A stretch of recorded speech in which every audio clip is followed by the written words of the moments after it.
Good morning.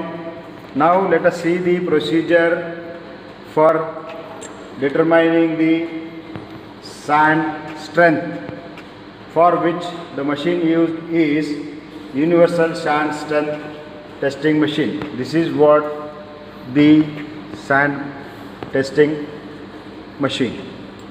Using this machine we can test the compression strength and shear strength of a given sand specimen.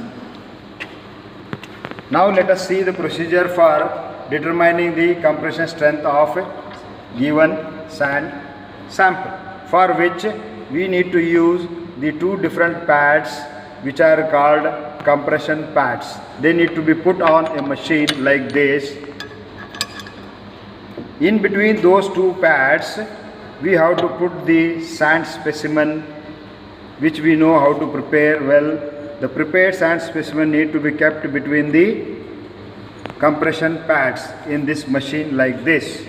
Once you fix the specimen whose compression strength is need to be determined, thereafter a magnet is put like this so that we can determine or we can know the compression strength of the specimen sand.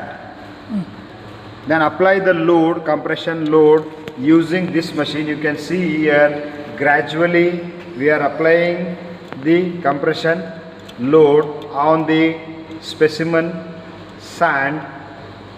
Keep on applying gradually the load till the sand specimen gets breaked.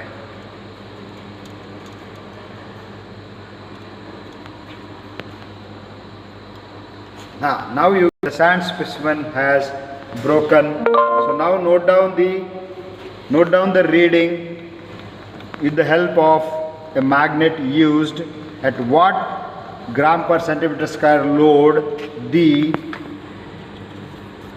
specimen has broken. That is the compression strength of a sand.